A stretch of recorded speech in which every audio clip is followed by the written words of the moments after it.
Thinking Musically is a documentary trying to find out if there are connections or not between music and the brain. First, we spoke with some students to find out their opinions on the way music affects their brains.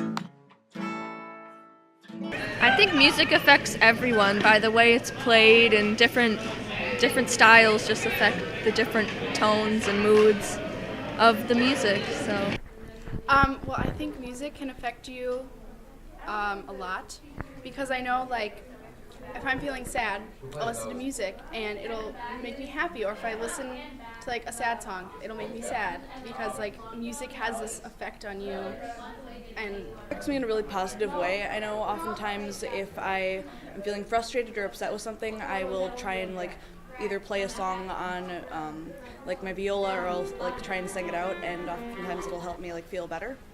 So. Next, we spoke with Miss Yutzing, a harp player at St. Joe's Hospital who plays for sick people and newborn babies. She had a very insightful and interesting version of what we thought to be something that was going to be not so cut and dry. She describes her harp playing as easing her sick patients into death or soothing a baby to go to sleep.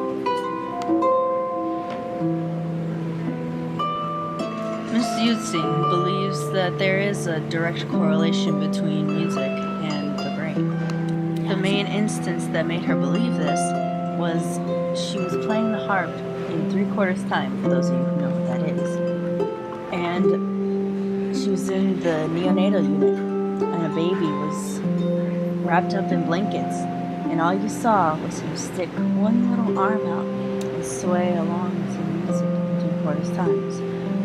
She was wondering if it would change if she sped up the tempo, so she did, and the arm stopped waving. And when she tried to change the song, the arm stopped waving. So obviously the baby had a direct response from the baby.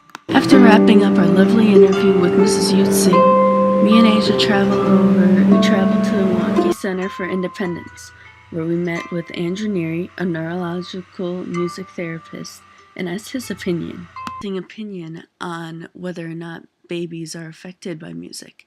He believes that music lulls the babies to sleep, and the more they sleep, the more their brain develops.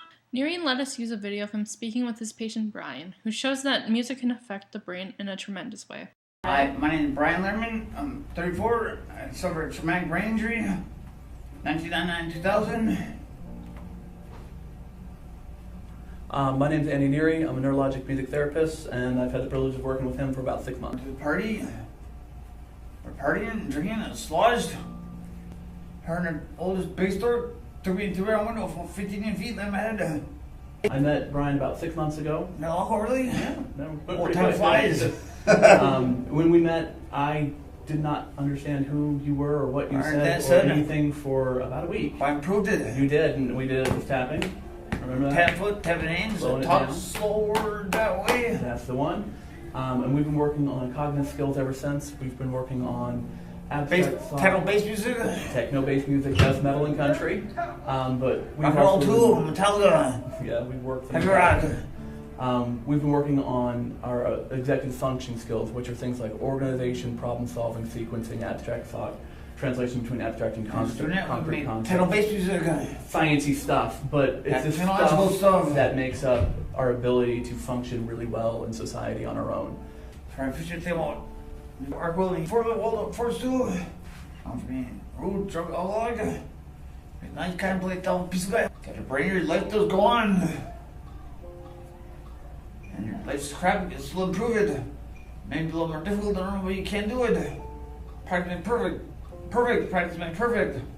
Next, we spoke with Miss Chang to get a teacher's opinion on how music affects the developing brain. Okay, I'm Ms. Chang, and I teach here at Wauwatosa West High School as an orchestra teacher.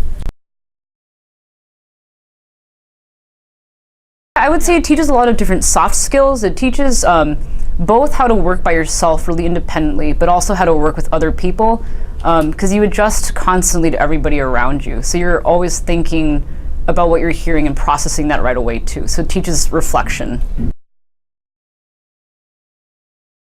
Oh, absolutely. some things that people always point out immediately are, fractions and things like that with counting. But you use the same part of your brain to read language that you do to read music. It teaches you to decode symbols, and reading very detailed things and processing that is the same thing as reading. So it helps you with your comprehension skills, as well as your fractions, I would say.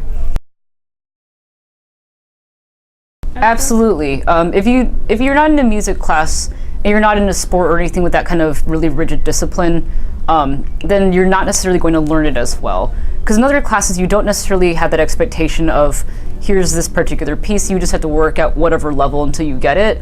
It's more structured. This is a little bit less structured, so you have to create your own kind of discipline and structure to do it. As you can obviously see, there is no definite answer as to how exactly the brain is affected by music.